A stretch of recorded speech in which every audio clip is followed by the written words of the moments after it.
근로감독관, 일 잘하나 안 하나 감독하는 사람입니까?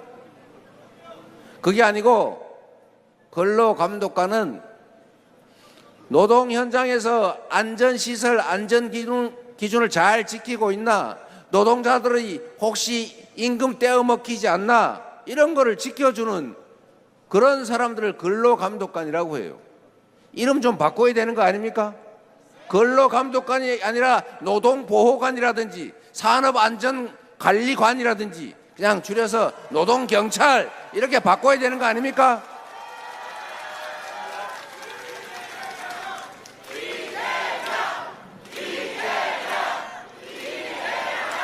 우리 군대에서 원래 헌병이라고 하는 게 있었잖아요. 그 헌병도 이름 바꿨어요. 군사경찰. 대한민국에 이 노동자가 천수백만 명 아닙니까? 2천만 명이 넘겠죠. 그런데 이 노동 현장에 이 노동 조건 미비로 법이 정한 근로기준, 노동환경 기준을 안 지켜가지고 무슨 안전사고로 추락해서 죽고 떨어져서 깔려 죽고 무슨 가스가 새가지고 질식해서 죽고 무슨 도로공사하다 무너져서 죽고 질병이 걸려서 죽고 이런 거 최소화해야 되는 것 아닙니까, 여러분? 대한민국이 10대 경제 강국이라는데 이 정도는 해야 되는 것 아닙니까, 여러분?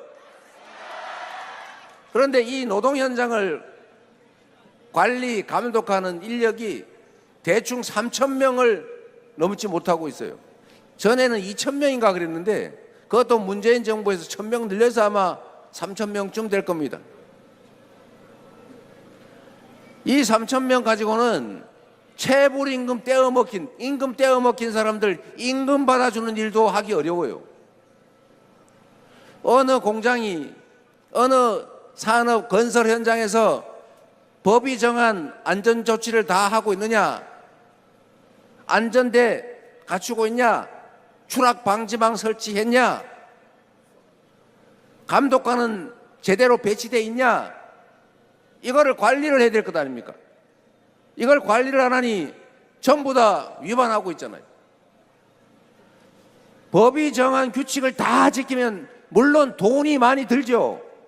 돈을 벌려면 돈을 써야 되는 것 아닙니까? 돈이 많이 드니까 그걸 아끼려고 적당히 해요.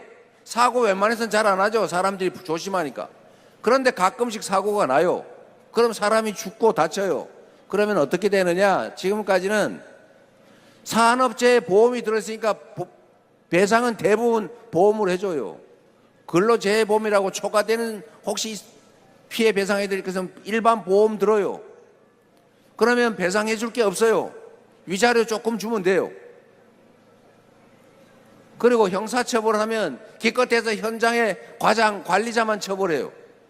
이 안전시설, 안전조치 안에서 돈은 누가 벌었어요? 사업자가 벌었지 않습니까? 그런데 이 사업자가 안전시설 안에서 누군가 죽고 다치면 그 책임은 누가 지냐? 이익을 보는 사람이 아니고 고용된 관리자, 그 사람들만 책임진다고요. 그러니 법을 어기고 안전조치를 안 하는 게 이익이니까 계속 그렇게 하는 거 아닙니까? 그러면 어떻게 해야 돼요? 법을 어기고 이익을 보는 걸 못하게 하는 게 정의 아닙니까? 법을 어기고 이익을 보다가 법을 어겨서 누군가가 피해를 입으면 그에 대해서 책임을 묻는 것이 정상 아닙니까? 법을 어겨서 이익을 보는 사람이 법을 어겨서 피해를 입은데 책임을 져서 이 책임과 이익이 일치되게 하는 것, 이게 바로 정의고 형평이죠. 맞습니까? 회사가 운영을 하면서 필요한 안전조치, 안전시설 안에서 과실이 있어서 누군가가 많이 다치고 많이 죽었다. 그러면 그 안전조치를 안 한 과실이 있는 사람 책임을 묻자, 형사처벌하자. 이게 잘못된 겁니까? 이걸 왜 폐지하자 그래요? 이거 다 여야가 합의해서 만든 법입니다. 그래서 어제같이 또 누군가가 죽어가지 않습니까?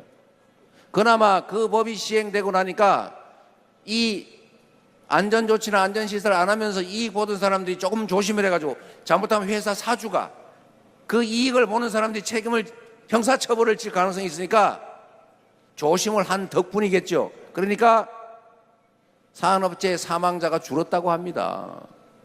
그 김모 후보께서 그 토론에서 그런 말씀하시던데 그런 거 처벌해봐야 사고 난 다음에 처벌해봐야 뭐하냐, 미리 막아야지. 맞는 말 같지요. 그런데 틀린 말입니다. 형벌을 가하는 것은 두 가지 이유가 있어요. 첫째, 이미 저지른 일에 대해서 응보, 보복, 복수를 하는 거죠. 너 이렇게 했으니까 너도 한번 혼나봐.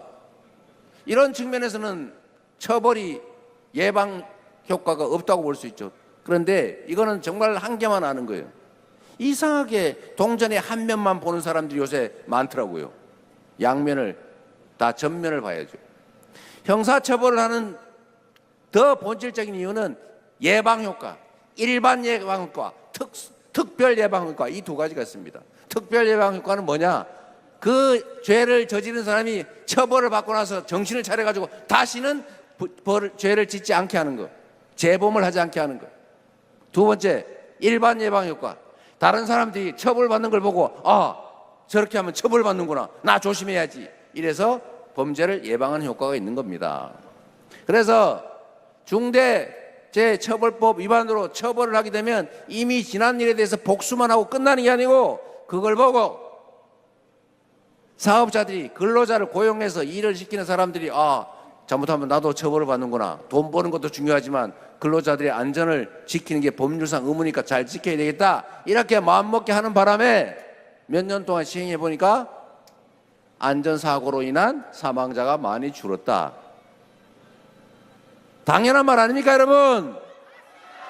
이거 폐지해야 됩니까?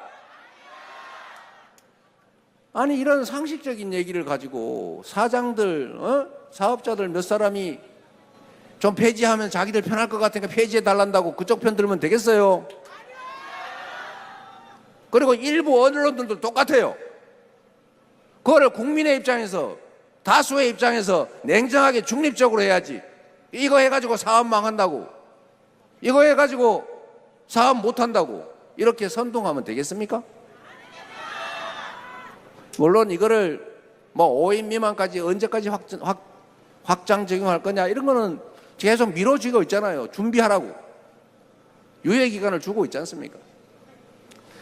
상식적인 나라를 만들어야 되겠죠. 최대 다수가 최대로 행복한 나라를 만들어야 되지 않겠습니까? 특정 소수만 혜택 보는 이상한 나라, 이제 그런 거 그만해야 됩니다.